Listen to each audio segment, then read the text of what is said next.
আমপাড়া নিয়ে গন্ডগোল, আর সেই গন্ডগোলে প্রাণ গেল এক ব্যক্তির। অশান্তি এড়াতে এলাকায় বসানো হয়েছে পুলিশি পিকেট। ঘটনার পর থেকে পলাতক অভিযুক্ত। চাঞ্চল্যকর এই ঘটনাটি ঘটে উত্তর 24 পরগনার গোবরডাঙ্গা থানার বেরগুম 1 নম্বর পঞ্চায়েতের ঝনঝনিয়া পশ্চিমপাড়া এলাকায়। স্থানীয় সূত্রে জানা গেছে, রবিবার দুপুরে আমপাড়া নিয়ে দুই নাবালকের মধ্যে প্রথমে ঝামেলা শুরু হয়, আর সেই সাধারণ ঝামেলা থেকে নাবালকের দুই পরিবারের মধ্যে গন্ডগোলের রূপ নেয়। আচমকায় বছর 33-এর বশির মণ্ডলের উপর চড়াও হয় ওই এলাকারই বছর 27-এর রাজিবুল মণ্ডল। মাথায় ও ঘাড়ে এলোপাথারি আঘাতে ঘটনাস্থলেই লুটিয়ে পড়ে বশির মণ্ডল।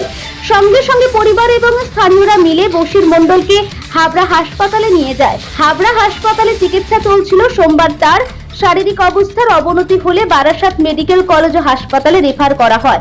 বিকাল 4:30 নাগাদ বারাসাত হাসপাতালে বশির মণ্ডলের মৃত্যু হয়।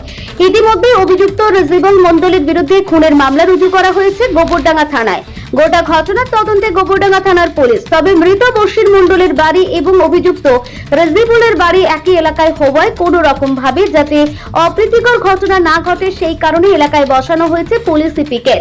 আজ বারাসাত হাসপাতাল মর্গে দেহ ময়নাতদন্তের পরে বশির মণ্ডলের নিথর দেহ আসবে বাড়িতে। সাধারণ আমপাড়া নিয়ে এলাকার তরতাজা যুবকের এভাবে মৃত্যু হবে কেউ মেনে নিতে পারছেন না। গোটা এলাকা জুড়ে তৈরি হয়েছে শোকের পরিবেশ। তবে ঘটনার পর থেকে অভিযুক্ত রাজিবুল পলাতক। পুলিশের কাছ থেকে শেষ পাওয়া খবর অনুযায়ী এখনো অভিযুক্ত গ্রেফতার হয়নি। তবে মৃত যুবকের পরিবারের পক্ষ থেকে অভিযুক্তকে গ্রেফতার করে কঠোর শাস্তির দাবি তুলেছেন। দেখি গাছের গোড়ায় পড়ে আছে। কিভাবে পড়েছিল? ওই একদম যেন মাল খালি যেন পড়ে থাকে এরকম চিৎপাত না লাশের মতো পড়ে আছে। তারপরে কি করলেন? তারপর ভ্যান ছিল, ভ্যান এনে বাড়িতে নিয়ে গেলাম। বাড়িতে গিয়ে রাস্তায় আসলাম, রাস্তাতে এনে গাড়ি করে তার হাসপাতালে নিয়ে গেলাম। তারপরে কোন হাসপাতালে নিয়ে গেছিলেন? হাবড়া। তারপরে কোথায় নিয়ে গেলেন? তারপর আজকে ট্রান্সফার করলো বারাসাত। তারপরে কি হলো? বারাসাত নিয়ে আমি ভর্তি করে কে বলে 4:10-15 বাড়ি আইছি। তারপরে ফোন করেছে ডাক্তার যে তোমার ভাইয়ের অবস্থা খুব খারাপ। খারাপ পরে 2 মিনিটও হয়নি, 1 মিনিট মধ্যেই ভাই মারা গেছে। আপনাকে থানায় লিখিত অভিযোগ জানিয়েছেন? হ্যাঁ। যে অভিযুক্ত মূলত সে এখন কোথায় আছে? আসামি পালিয়ে গেছে। পালিয়ে গেছে। সে কি কাজ করতো? রাজমিস্ত্রির কাজ করতো। কি চাইছেন আপনারা? আপনার ভাই কি করতো? আমার ভাই ডাব ব্যবসা করতো। এখন কি চাইছেন আপনারা? আমরা চাই ফাঁসি। যে অভিযুক্ত তার ফাঁসি হোক। আপনার নাম? আমরুল মণ্ডল। ঘটনাটা হয়েছিল বাচ্চা নিয়ে ঝামেলা। আমাদের এখানে একটা আম বাগান আছে, ওখানে সব বাচ্চারা রোজ খেলাধুলো করে, সবাই বসে থাকে গরমের সময়। আর আম বাগানে বাচ্চারা খেলা করছিল। আর ওই যে ছেলেটা মেরেছে আমার ভাইকে, ওই ছেলেটাও আম বাগানে আম ভাঙার কাজ করছিল, আম ভাঙছিল। আর আমার ভাইটা ওর ছেলে ডাকতে এসেছিল। এখন এসে দেখে 2 ছেলে বাচ্চারা ঝামেলা করছে। ঝামেলা করতে করতে এখন এ বলছে কি যে তুই বেজন্মা সন্তান, ও বলছে কি যে তুই বেজন্মা সন্তান।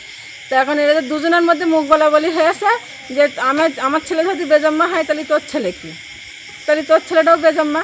এই বলা বলি না দুজনের কুস্তি চালু হয়েছে, ঘুষাঘুষি মতন হয়েছে। কেউ গিয়ে থাকিয়ে দিয়েছে। থাকিয়ে দেওয়ার পরেও ওরা সরে যাওয়ার পরে আবার এসে তারপরে আমার ভাইটা আবার দুজনে এক জায়গায় হয়ে মোকাবিলা করতে করতে থাকিয়ে দিয়েছে। থাকিয়ে দেওয়ার পরে আবার ওরা দুজনে কী করেছে, সরে গেছে। যাওয়ার পরে দুজনে আবার মোকাবিলা করতে করতে এসে ওই ছেলেটা এসে আমার ভাইকে 2টো আছাড় মেরেছে নাকি। আমরা ওখানে ছিলাম না, আমরা শুনেছি, ওখানে যারা ছিল তাদের কাছে শুনলাম 2টো আছাড় মেরেছে। ধারালো কোনো অস্ত্র ছিল না, ধারালো কোনো অস্ত্র ছিল না, শুধু তুলে আছাড় মেরেছে আর খুব ঘুষি মেরেছে অতিরিক্ত। তারপরে কি হলো? তারপরে আমার ভাই ওখানে বেহুশ হয়ে পড়ে গেল। ওখানকার লোকেরা সব তোলার পরে নিয়ে আমার কাকিমা, আমার ভাইরা, চাচারা সব নিয়ে গিয়ে হসপিটালে নিয়ে গেছে। কেস খামারি কিছু করেনি, ভেবেছে হালকার ভিতরে হয়েছে। হসপিটালে নিয়ে যাওয়ার পরে ওখানে রেখেছিল। আজকে নিয়ে গেছিলো বারাসাতে, ওখানে নিয়ে যাওয়ার পরে ছিল। আর আজকে বিকেলবেলা মরে যাওয়ার সংবাদ এসছে। আপনার ভাইকে যে মেরেছে তার নাম কি? ওর নামটা কি জানো? রাজিবুল মণ্ডল। থানায় কোনো লিখিত অভিযোগ দায়ের করা হয়েছে? করা হয়েছে, পুলিশ এসেছিল, এখানে সব বলা হয়েছে। এখান থেকে গিয়ে পুলিশ স্টেশনে গিয়ে আবার কেস করা হয়েছে। পুলিশ কি বলছে? পুলিশ এখন বলছে আপনারা আইন হাতে নেবেন না। আর এটা কি করে হবে? আইন হাতে নেব না, আমরা মেনে নিলাম, কিন্তু আমাদের একটা নিজস্ব একটা তো দিতে হবে, বিচার তো করতে হবে।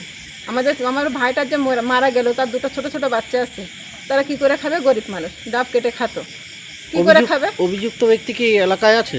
না, সে পলাতক। ওদের বাড়ি সবাই পলাতক। সবাই পলাতক। এই ঝামেলাটা হয়েছিল কোন জায়গাটা? ঝামেটা হয়েছিল সামনে একটা আমবাগান আছে, সেই আমবাগানে। জায়গার নাম কি? জায়গার নাম এই এখানকার আমবাগান বলে, মাঠের মধ্যেখানে আমবাগান। এই জায়গাটার নাম কি? এই জায়গাটার নাম ঝনঝনিয়া। কি নাম আপনার? আমার নাম নাজিয়ারা খাতুন।